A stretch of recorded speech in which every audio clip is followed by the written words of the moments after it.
श्रीमत्सद्गुणशालिनं चिदचिदिव्याप्तं च दिव्याकृतिं जीवेशाक्षरमुक्तकोटिसुखदं नैकावताराधिपं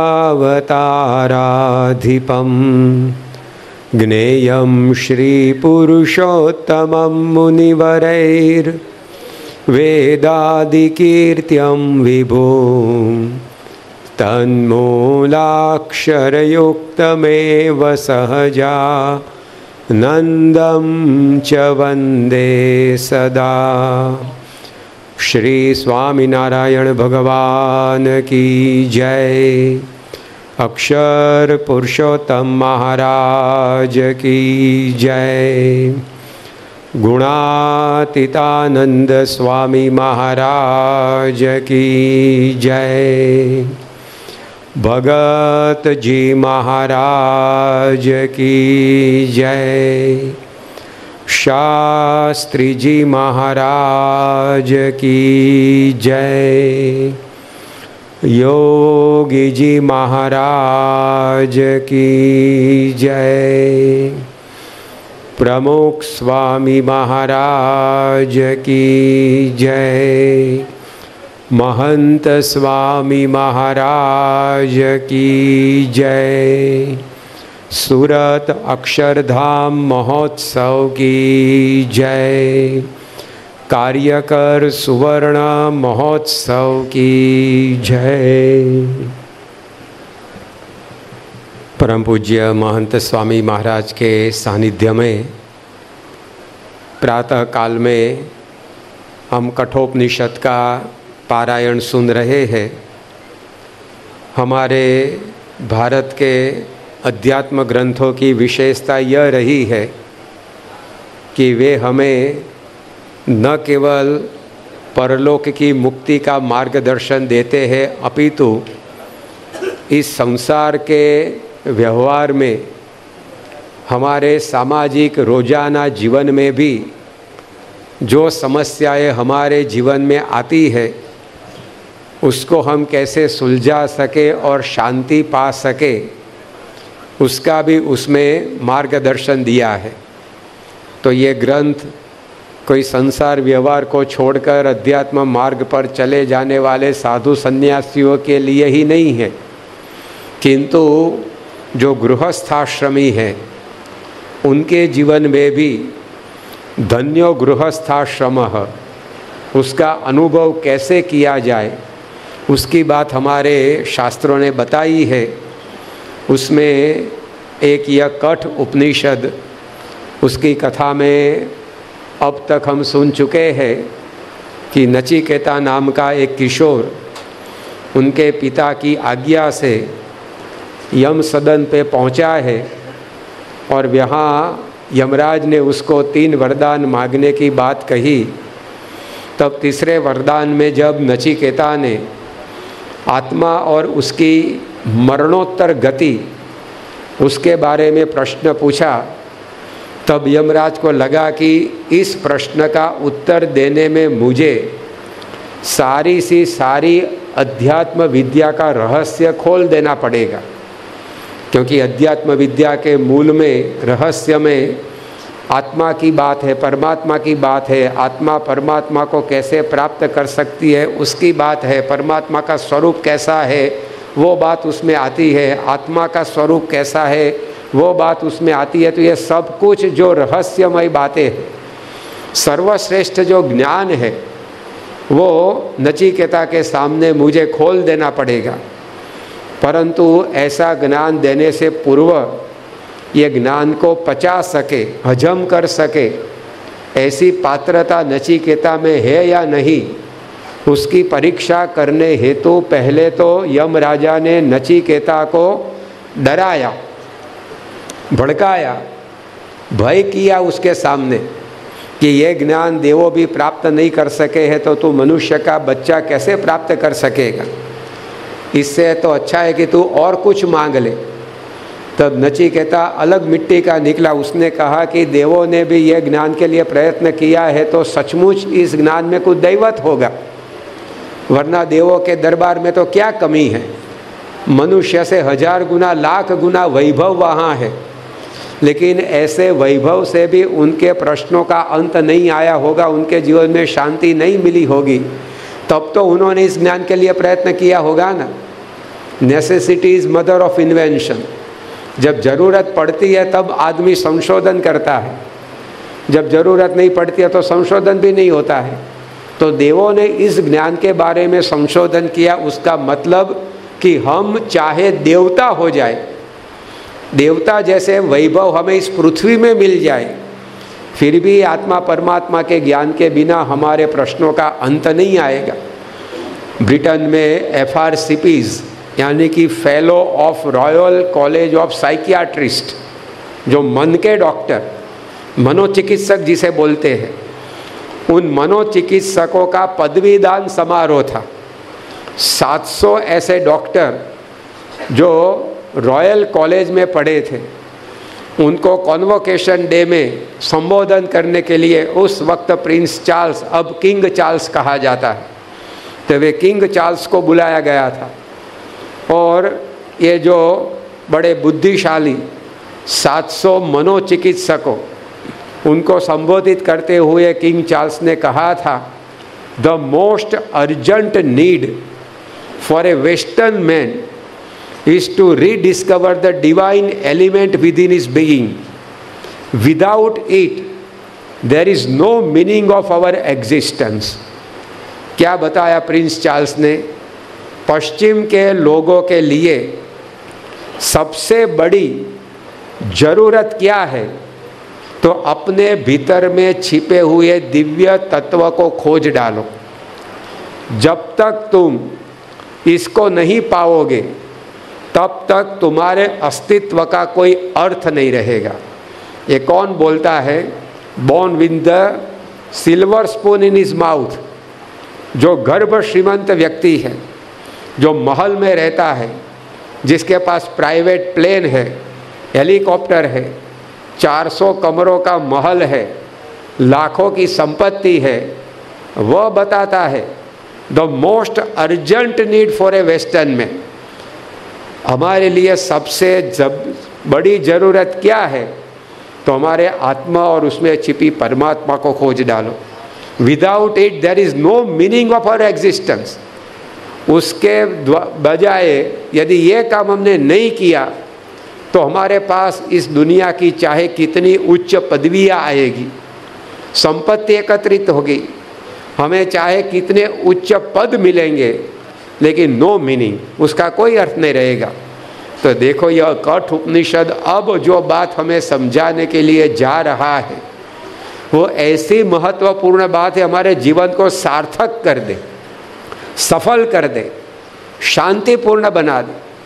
लेकिन ऐसा ज्ञान देने के पूर्व में नचिकेता को यमराजा ने कहा कि ये देवता भी प्राप्त नहीं कर सके, तो नचिकेता उससे पीछे नहीं हटा। उसने सोचा कि हर एक शुभ कार्य में विघ्न तो, बाधाएं तो आती ही है, तो ये बाधाएं से हमें डरना नहीं चाहिए।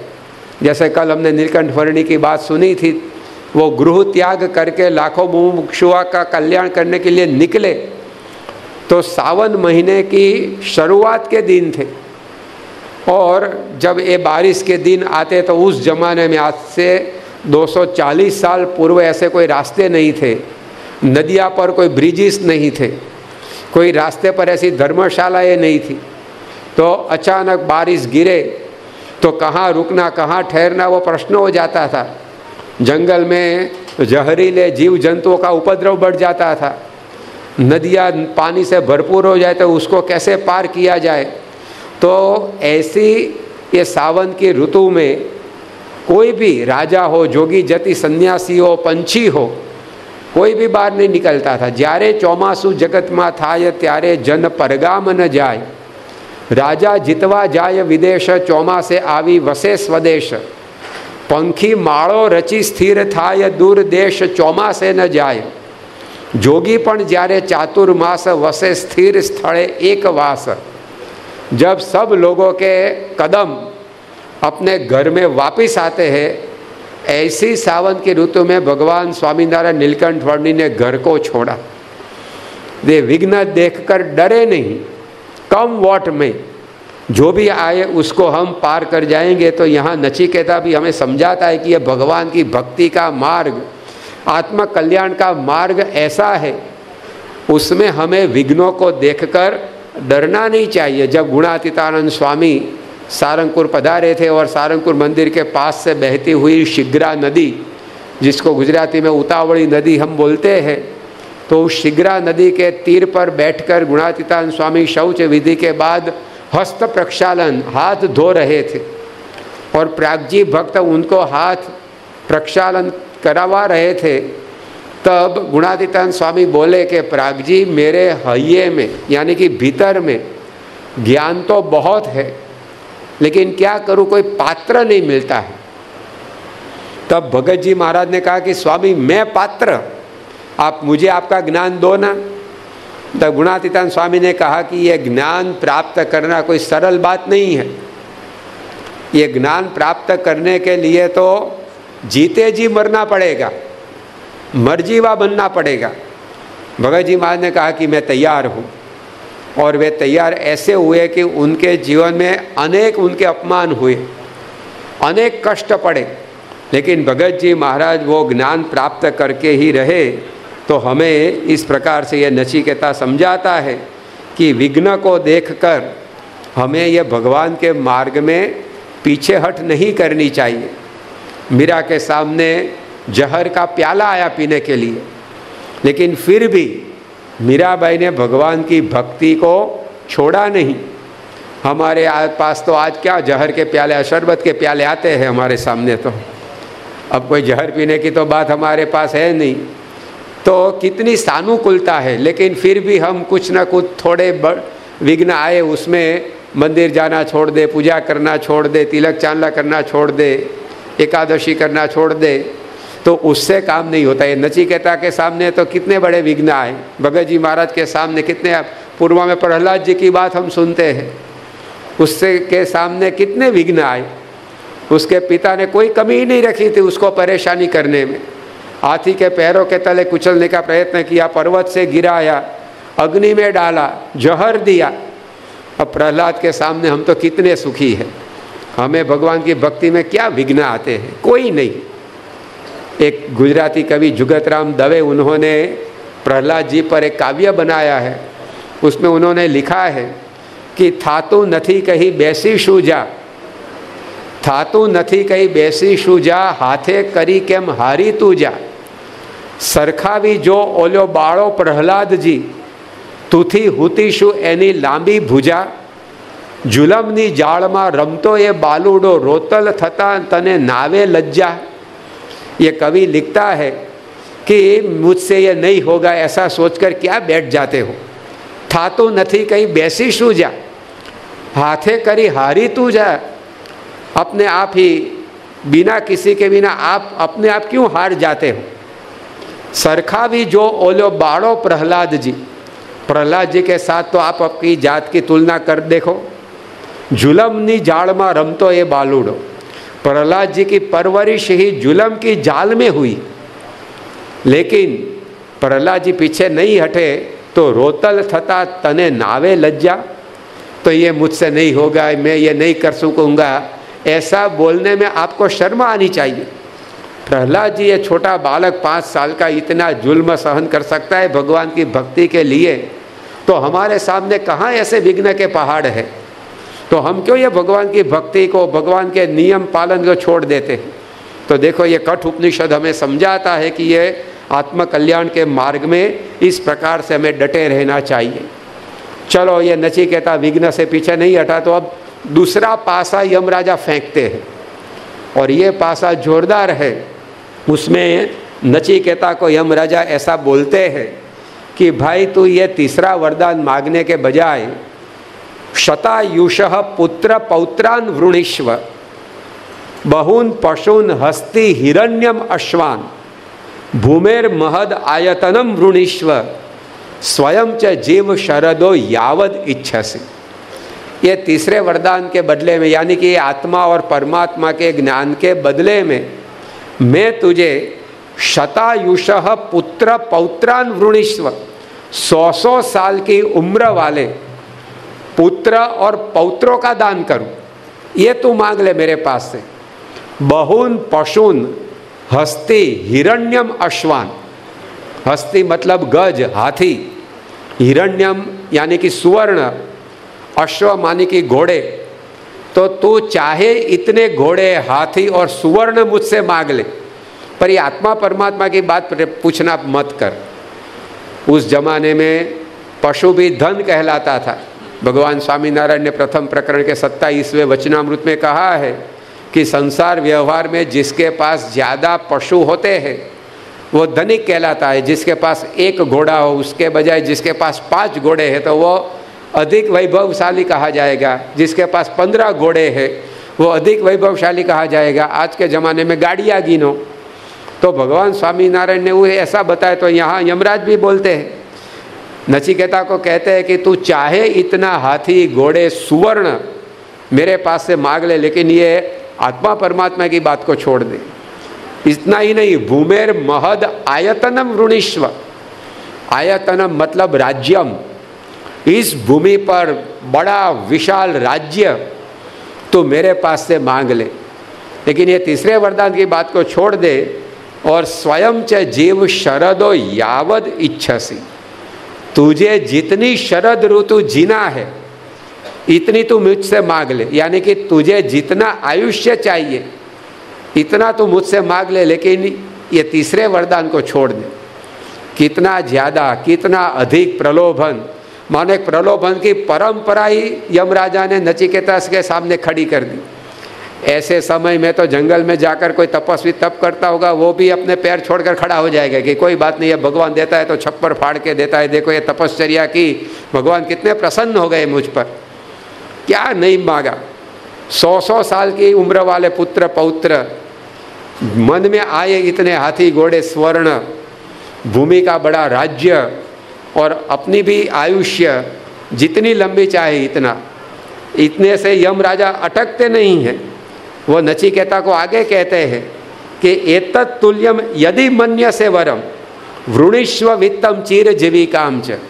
ये तो मैंने तुझे सूची दी, मैंने लिस्ट तुझके आगे रखा, लेकिन इसमें यदि कुछ रह गया होगा, क्योंकि मनुष्य का दिमाग ऐसा है कि भगवान चाहे जितना ही हमें आपे कम ही पड़ता है, हमें उसे संतोष नहीं होता है। एक बार ब्रह्मा जी दान देने के लिए बैठे, और जो भी आए उसको जितना चाहे उतना देना, ये उनका व्रत था। तो सभी लोग लाइन लगाकर ब्रह्मा जी के आगे खड़े हो गए, और कोई बर्तन लेकर आए, कोई पीप लेकर आए, कोई बड़ा बर्तन लेकर आए, तो इस प्रकार से कोई वेगन लेकर आ गए। लेकिन जिसको जितना चाहे ब्रह्मा जी देते ही थे। एक दरिद्र था, कंगाल, उसको पता चला कि ब्रह्मा जी दान दे रहे हैं और जितना चाहे उतना देते हैं, तो वो भी सोचने लगा कि चलो मैं भी लाइन में ज्वाइंट हो जाऊं, ताकि मैं रह न जाऊँ, आज तो मेरा दारिद्र्य दूर ही कर देना है। लेकिन उसके पास कुछ ले सके वैसा पात्र भी नहीं था, एल्यूमिनियम का, प्लास्टिक का कोई बर्तन भी उसके पास नहीं था, तो किस में लेना।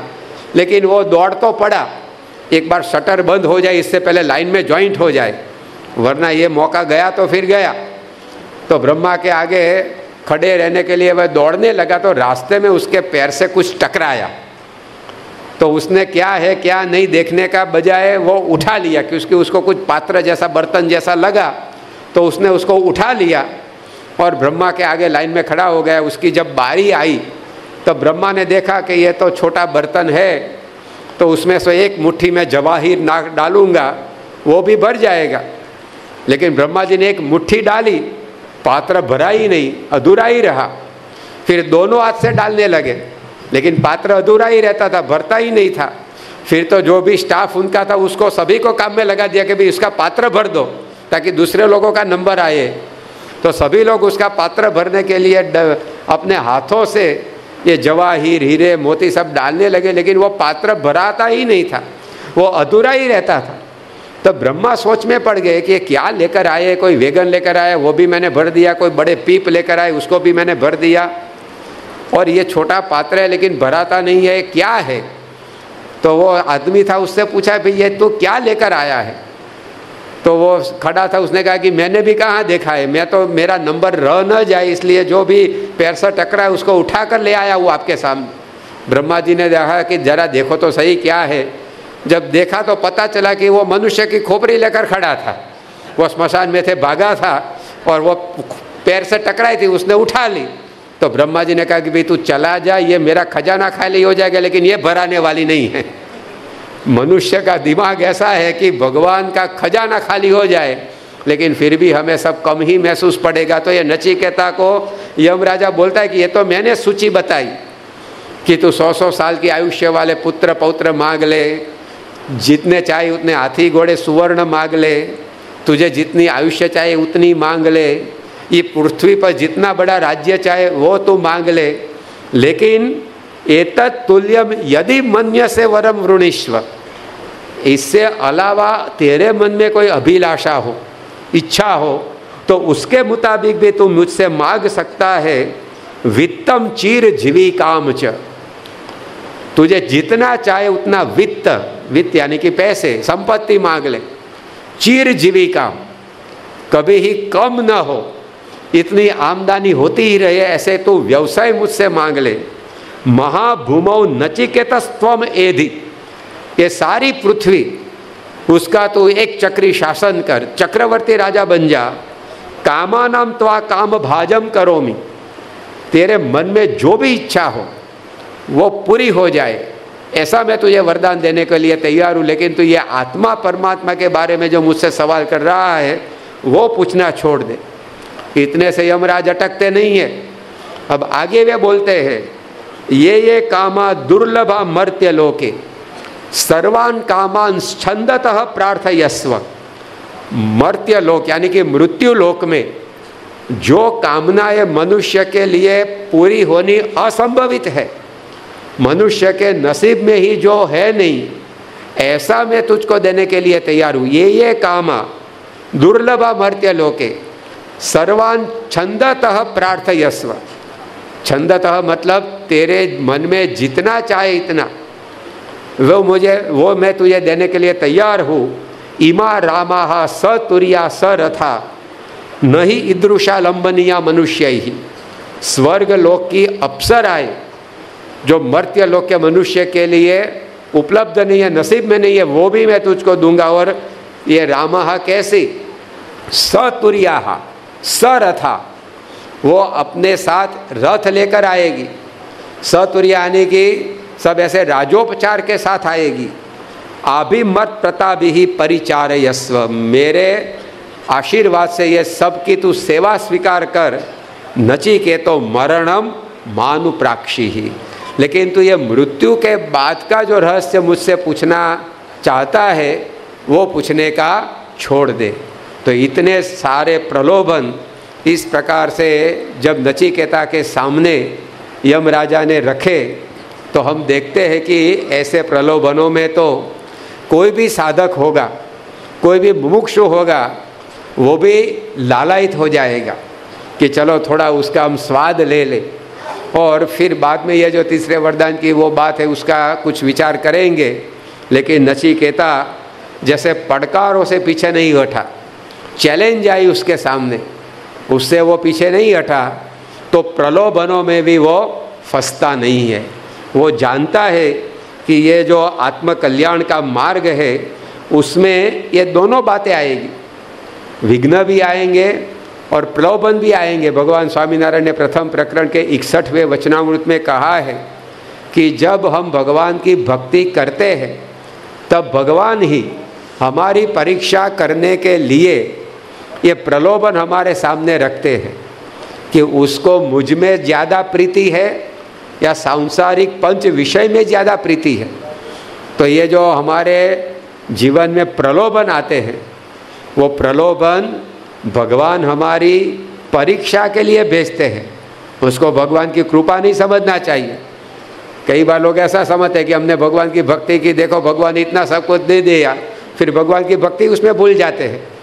तो सच्ची बात में परीक्षा होती है और इस प्रकार से हमें उसके ऊपर ध्यान रखना चाहिए। तो नचिकेता ने ये प्रलोभन जो उनके सामने आए उस पर भी नज़र नहीं लगाई, और उन्होंने ये जो यमराजा थे उनको कह दिया कि तवेव वाहास्तव नृत्य गीते, ये जो सब आपने बताया प्रलोभन वो आपके पास ही रखो, वो मुझे नहीं चाहिए।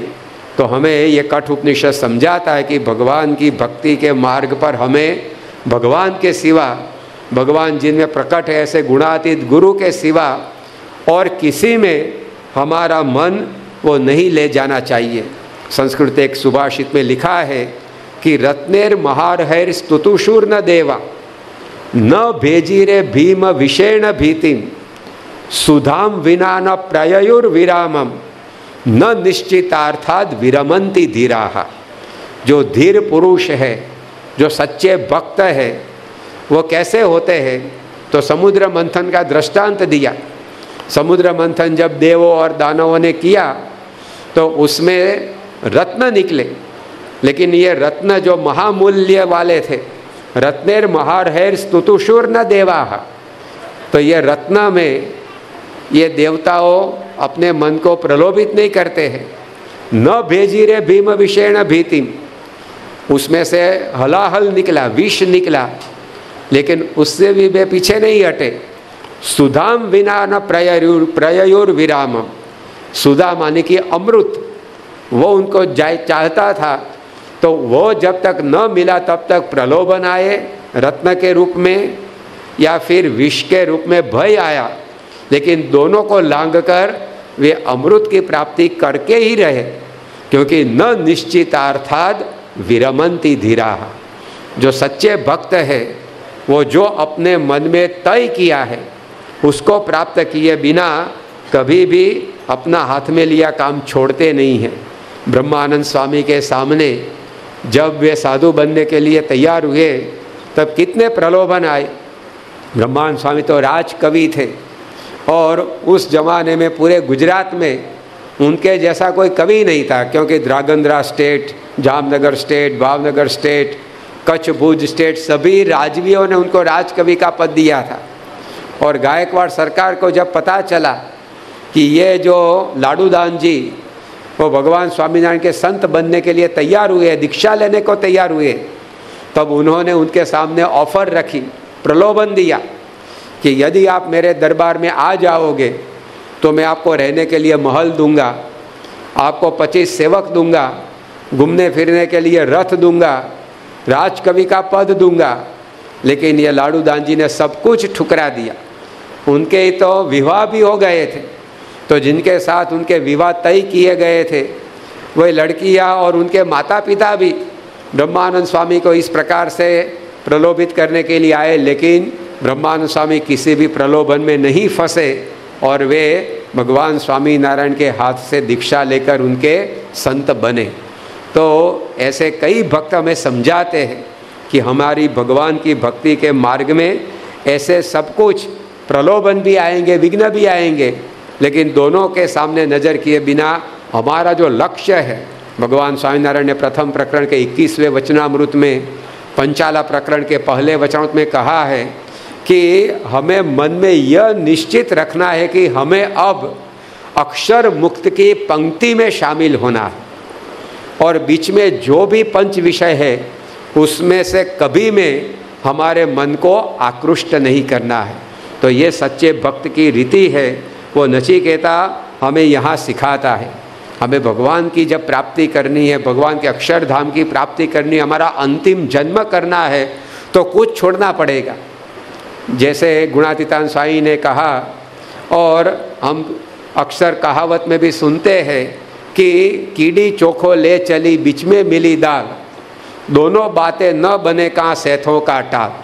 चींटी थी, वो चींटी अपने साथ चावल का दाना लेकर जाती थी, तो बीच में उसने दाल का दाना देखा, तो चींटी ने सोचा कि ये चावल से हम हर रोज़ ये भात तो पका कर खाते हैं, लेकिन आज ये दाल और चावल के दाने को मिक्स करके खिचड़ी बनाकर खाए।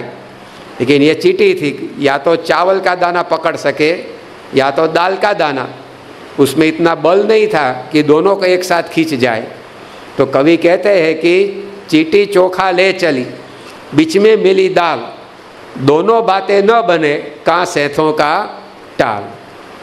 सिर पे बाल भी रखना है और टाल भी रखनी है, तो कैसे दोनों एक साथ हो सकता है? कभी दो में से एक ही बनता है।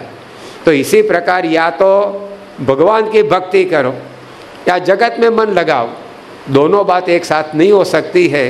तो नचिकेता ऐसा शूरवीर किशोर है कि जिसने उनके सामने जो भी प्रलोभन आए तो वो प्रलोभनों को ठुकरा दिया और उसने कहा कि नहीं, मुझे तो आप ये जो मरणोत्तर आत्मा की गति का ज्ञान दो, मृत्युंजयी विद्या मुझे दो, मृत्यु को किस प्रकार से मैं जीत सकूं। तो यह बात तो यमराजा कैसे देने में राजी है, क्योंकि मृत्यु के जीतने की बात यानी कि यमराजा के पेट पर पैर मारने की बात, वो कैसे, उसका धंधा ही टूट जाएगा फिर तो यमराजा नचिकेता को ये प्रलोभन एक के बाद एक देते गए, लेकिन वो उसमें फंसता नहीं है। हमारे उपनिषद में बृहदारण्यक उपनिषद है, उसमें मैत्रेयी नाम की एक विदुषी बाई की कथा आती है। उनके पति याज्ञवल्क्य थे। याज्ञवल्क्य जब वानप्रस्थ होने के लिए तैयार हुए तब उन्होंने अपने पास जो संपत्ति थी वो उनकी दो पत्नियां कात्यायनी और मैत्रेयी, इन दोनों के बीच एक समान हिस्से से बांटने की बात की। ऋषि के पास और तो क्या संपत्ति होती है, लेकिन ऋषि के पास गाय होती है, तो गाय समान हिस्से से बांटने की बात की। तो उस वक्त मैत्रेयी याज्ञवल्क्य से पूछती है कि ये आप ये सब संपत्ति को छोड़कर अमृत तत्व की प्राप्ति के लिए वन में जाते हैं, तो क्या ये संपत्ति से अमृत तत्व की प्राप्ति नहीं हो सकती है? तब याज्ञवल्क्य ऋषि मैत्रेयी को बोलते हैं कि नहीं, ये संपत्ति से तो हम वैभवशाली जीवन जी सकते हैं, लेकिन अमृत तत्व भगवान के परम पद की प्राप्ति इससे नहीं हो सकती है। तब मैत्रेयी ने याज्ञवल्क्य ऋषि से कहा, ये ना हम नाम मृतास्याम तेन अहम किम कुर्याम। जब मुझे ये संपत्ति से अमृत पद न मिले, भगवान का धाम न मिले, तो मुझे भी संपत्ति से क्या करना है? मैं भी आपके साथ साधना के लिए चली आऊँगी। और उसने सारी संपत्ति को ठुकरा दी। तो हमें ये सब दृष्टांत समझाते हैं कि कुछ प्राप्त करने के लिए हमें कुछ छोड़ना पड़ता है, कुछ पाने के लिए किसी का त्याग करना पड़ता है। तो यहाँ नचिकेता ने ये सारे प्रलोभनों को ठुकरा दिया। हमारे गुरु हरि महंत स्वामी महाराज ने जब निश्चय किया कि मुझे योगी जी महाराज के हाथों से दीक्षा लेनी है, तो उनके सामने प्रलोभन भी आए और पड़कार भी आए। कई उनके संबंधी थे, वो कहते थे कि ये साधु होने की बात ठीक नहीं है, क्या तुम इस प्रकार से साधु बनने के बाद योगी जी महाराज जैसे बनने वाले हैं? तो स्वामी जी कहते हैं कि आप क्या व्यापार करके टाटा बिरला बनने वाले हैं? तो भी आप क्यों व्यापार करते हो? तो मैं भी साधु बनेगा। तो इस प्रकार से विघ्नों से डरे नहीं, प्रलोभन आए। स्वामी जी बताए कि 17 लड़कियों को उनके सामने इस प्रकार से लाया गया था। तो स्वामी जी यहाँ पधार रहे हमें दर्शन देने के लिए। तो ऐसे प्रलोभनों में भी वे फंसे नहीं और विघ्नों से डरे नहीं, और योगी जी महाराज के पास से दीक्षा लेकर वे सचमुच में योगी जी महाराज जैसे बनकर रहे। वो तो स्वयं योगी जी महाराज का स्वरूप ही अनादि अक्षर ब्रह्म है, लेकिन स्वामी जी ने भी ऐसी नचिकेता जैसी दृढ़ता रखी, तो वे मूर्तिमान हमारे सामने नचिकेता जैसे है। तो उनके चरणों में हम प्रार्थना करें कि हम भी प्रलोभन और पड़कारों से हटे बिना भगवान की निर्विघ्न भक्ति कर सके। ऐसा बल बुद्धि शक्ति हमें प्राप्त हो, यही उनके चरणों में प्रार्थना। श्री